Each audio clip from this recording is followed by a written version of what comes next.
Alors, dans la courte vidéo, on va voir comment gérer les routes avec un site React. Donc, dans notre projet React, où est-ce qu'on était rendu, on avait fait des composants statiques pour l'entête et le pied de page.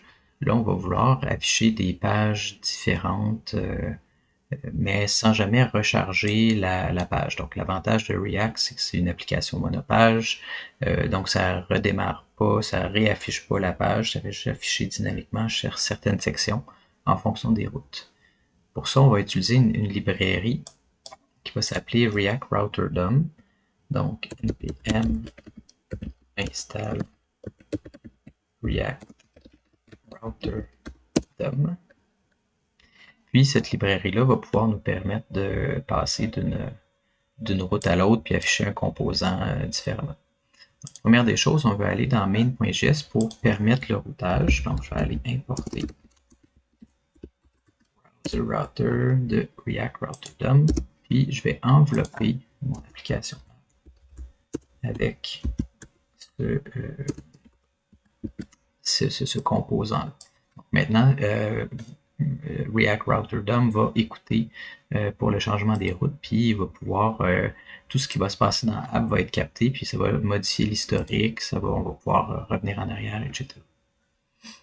Maintenant, dans app.js, ben, j'ai besoin de gérer des routes. Donc, import, on va avoir besoin de route au pluriel, puis de route au singulier, avec un grand R.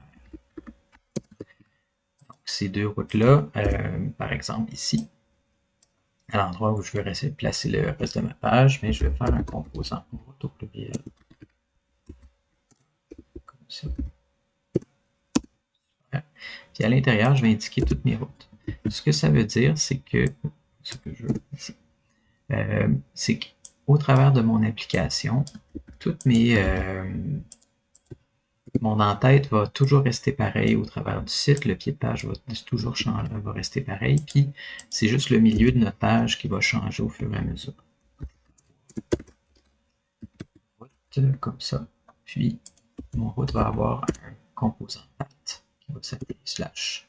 Puis, il va y avoir un élément qui va être un composant que je vais créer dans quelques secondes. Dans composant, je vais me faire un dossier accueil. Puis à l'intérieur, je vais utiliser accueil.jsx. Puis ce que je peux faire, si vous n'avez pas installé les extensions pour React, moi je vous invite à installer Simple React Snippet, ES7, puis celui-là avec Redux GraphQL.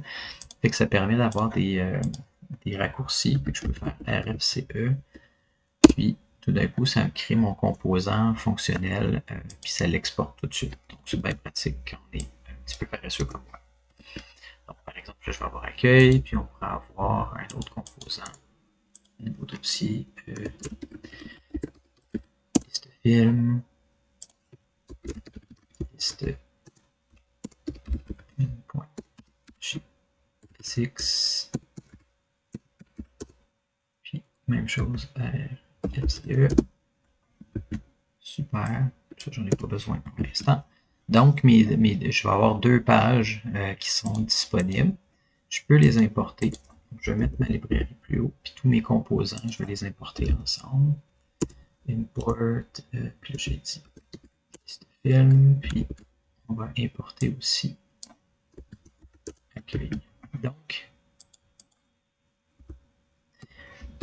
ici, donc j'ai besoin des accolades parce que c'est du JavaScript que je viens importer. Dans le cas ici, je vais me faire un composant accueil, comme ça. Puis en fait, ma route, j'ai pas besoin d'avoir une balise fermante, il faut juste que je viens mettre le slash comme ça. Puis par exemple, si j'ai film, ben, je vais aller chercher liste film. Donc, dépendamment de la route, ben, ça va afficher le composant qui m'intéresse. Je vais tester ça, je vais démarrer mon serveur npm run dev. Super.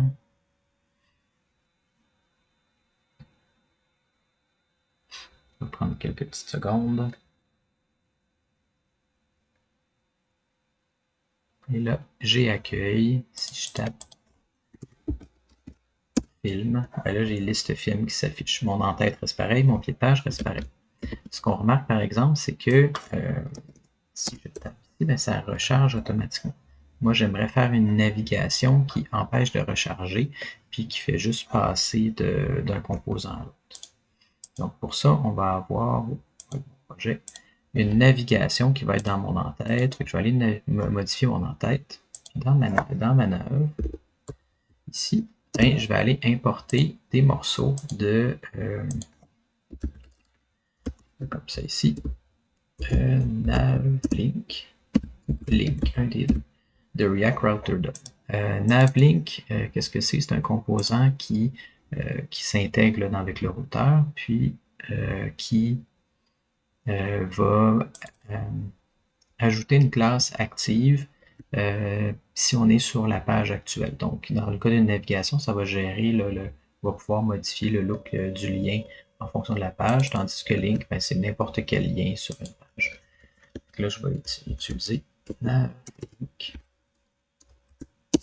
ça, en disant, ben moi, je vais aller à la page d'accueil.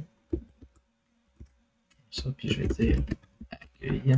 Puis je vais me faire un autre navlink qui va être pour des films. Puis là, ça va être slash film. Puis le link, ben, je pourrais remplacer ça par link, mais j'aurais pas de style associé.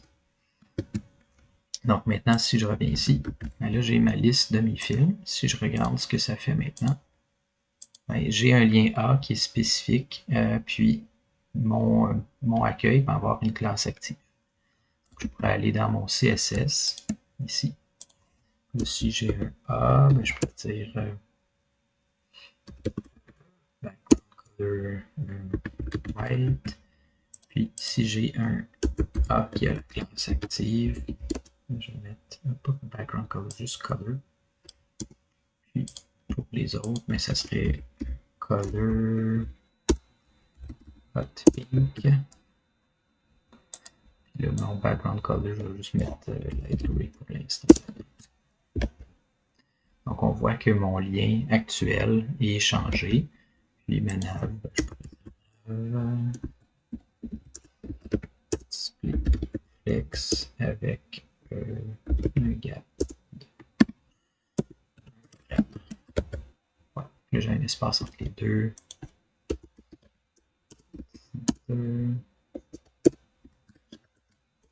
Puis après ça, c'est du CSS de votre choix. Comme ça. J'ai ça ici. Puis je pourrais ajuster tout le reste comme ça. Donc après ça, ça va être à ajuster là, mon site correctement. Display flex, puis je vais mettre just effect content space. Mon en-tête est d'un côté, puis ma navigation est de l'autre côté.